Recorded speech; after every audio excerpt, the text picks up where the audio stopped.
महाराष्ट्र का माहौल पूरी तरह से फिर से गरमाया है, क्योंकि राजनेता एक दूसरे पर आरोप और प्रत्यारोप लगाने से पीछे नहीं आ रहे हैं। आपको बता दें कि महाराष्ट्र के बीड़ जिले में जिस तरह से हत्याएं हो रही है और दहशत का माहौल बना हुआ है, उस पर टिप्पणी करते हुए यूबीटी के नेता अंबादास दानवे ने कहा कि बेहद चिंताजनक माहौल बना हुआ है। बीड़ पूरी तरीके से पॉलिटिकल टेरर का सेंटर बन गया है, जिसके लिए वहां के स्थानीय नेता धनंजय मुंडे जिम्मेदार हैं। उन्हें कैबिनेट मंत्री से बाहर निकाल देना चाहिए। कल हम बीड़ में एक जनमोर्चा निकालेंगे, जिसमें यूबीटी प्रमुख उद्धव ठाकरे भी शामिल होंगे।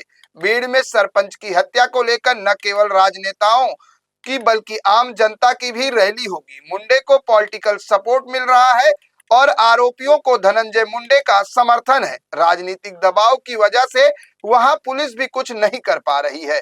मैं देवेंद्र फडणवीस यानी मुख्यमंत्री पर आरोप न लगाते हुए धनंजय मुंडे जैसे नेताओं का समर्थन न करने का आह्वान करता हूं। इतना ही नहीं, दिल्ली में कांग्रेस और आम आदमी पार्टी के बीच चल रहे विवाद पर अंबादास दानवे ने बयान देते हुए कहा कि यह दोनों पार्टी के बीच का विवाद दिल्ली का है। मैं महाराष्ट्र का नेता हूं, इस पर पार्टी नेतृत्व ही बात करेगा। एक दूसरे की पार्टी के खिलाफ बयान देना ठीक नहीं है, इससे इंडिया गठबंधन की इमेज खराब होगी। साथ ही अंबादास दानवे ने बीएमसी चुनाव को लेकर अकेले लड़ने पर भी यूबीटी नेता अंबादास दानवे का बयान सामने आया है। उन्होंने कहा कि हमारी पार्टी के नेताओं की बैठक शुरू नहीं है, हम लगातार बैठक का दौर पहले से करते आ रहे। हमने विधानसभा के परिणाम के बाद से ही काम करना शुरू कर दिया है। हम शिव सैनिक हैं, हम हर वक्त चुनाव के लिए तैयार रहते हैं। हमारी प्रवृत्ति है कि हम किसी भी परिस्थिति के लिए हमेशा तैयार रहते हैं, क्योंकि हम बाला साहब ठाकरे के शिव सैनिक हैं। नहीं, ये तो बड़ी रैली होने वाली है। ये सिर्फ नेताओं की रैली नहीं, तो जनता की रैली है।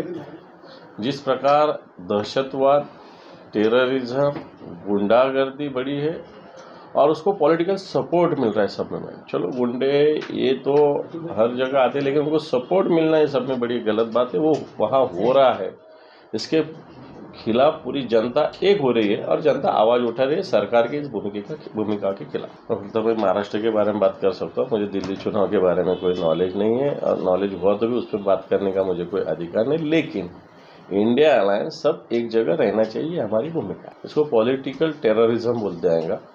भीड़ में जो कोई पॉलिटिकली उनको विरोध करेगा उसको ख़त्म किया जाएगा, ये स्थिति भीड़ में है। इसलिए कोई लोग आवाज़ उठाने में हिम्मत नहीं करते।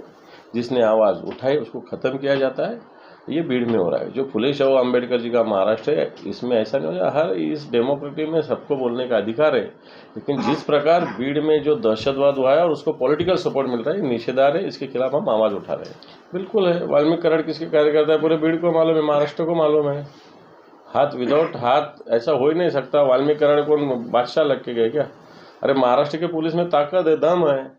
जमीन के नीचे भी एक आधा आरोपी रहा तो उसको निकाल के ला सकती, इतना दम आ रहा है। लेकिन 18 दिन वही नहीं मिल रहा है, इसका मतलब क्या है? तो पुलिस भी उसमें शामिल है पॉलिटिकल दबाव की वजह से। ये तो क्लियर है ना। नहीं तो 18 दिन कोई फरार नहीं रह सकता। कि आपने जो धनंजय मुंडे जैसी जो वृत्ति है, जो भीड़ में टेररिज्म फैला रही है, ऐसी वृत्ति से सावध रहना चाहिए और ऐसी वृत्ति खत्म करना चाहिए। सरपंचों को टारगेट किया जा रहा है और दूसरा भी देखो, वो कल्याण भिवंडी में क्या हुआ, वो भी देखो क्या क्या हुआ छोटे छोटे लड़कियों के साथ। तो ये कब होता है? जब दहशत होना चाहिए, पुलिस की, लॉ एंड ऑर्डर की दहशत होना चाहिए, वो रही नहीं है, वो रही नहीं। इसलिए इनकी हिम्मत बढ़ रही है, ऐसा कैसे आएगा? उसको क्या असर होने का? अभी होम मिनिस्टर तो फिक्स है ना, सीएम है ना। सीएम के पास तो पूरे डिपार्टमेंट रहते हैं ना। बाकी मिनिस्टर को कौन पूछता है? लोग तो सीएम साहब को पूछते हैं, उनके पास होम मिनिस्ट्री है। तो उन्होंने ये सब पॉलिटिक्स छोड़ के ये विषय में ध्यान देने की जरूरत है। देखो, मातोश्री पे कल से मीटिंग नहीं शुरू हुई। जिस दिन चुनाव का नतीजा डिक्लेयर किया हुआ उसका दूसरा दिन गए, तो उसके तीसरे दिन से हमारे मातोश्री पे और महाराष्ट्र में हर जगह हमारे मीटिंग शुरू हुए। मीडिया को सिर्फ इतनी मीटिंग दिखी है, लेकिन हमारा ऑर्गेनाइजेशनल काम शिवसेना है। सेना कभी रुकती नहीं है। सेना को ठीक है, हारना जितना है होते रहते, सेना है हमारे पास और ये सेना लड़ती रहती है, काम करते रहते। इलेक्शन आएगा, इलेक्शन जाएगा, सेना का काम चालू रहेगा। ये देखो, अभी हम हमारी तैयारियां कर रहे हैं। जो कुछ इलेक्शन में हम जिस जगह हारे हैं, कम पड़े, वहाँ क्यों हारे, क्या हारे, उसका जायज़ा ले रहे हैं। वहाँ हम कैसा आगे बढ़ना चाहिए उसका हम रिव्यू ले रहे हैं। उसके बारे में आने वाले समय उसका प्लान बन रहा है और वो हम काम करेंगे। संगठन तो 100% जगह तैयारी रहना चाहिए, तो भूमिका हर पार्टी की होती है, हमारी भी वो भूमिका है। बाकी किसने कहा लड़ना है वो अलग, उसके बाद में का विषय है। देखो, कांग्रेस एक बड़ा संगठन है, उनकी नीति वो ठहराएंगे, हमारी पार्टी की नीति हम ठहराएंगे। इसलिए उनकी पार्टी कैसी चलना चाहिए, क्या करना चाहिए, उनका सब्जेक्ट है, हमारा सब्जेक्ट है। हाँ, हमने क्या करना चाहिए वो हम हमारा सोच रहे हैं, सोचते हैं और सोचते रहेंगे। तो गलत है, मैंने अभी पढ़ा है, वो कोई अटल जी का जन्मदिन का सेलिब्रेशन हो रहा था। वो जो गीत है, ईश्वर अल्लाह तेरा नाम सबको सन्मति दे भगवान, तो वो तो हर जगह होता है। बीजेपी के कार्यकर्ताओं को क्या गलत लगा मुझे पता नहीं, लेकिन मुझे लगता है कि ये इस प्रकार की हुकुम चाहिए, दहशतवाद, ये नहीं होना चाहिए।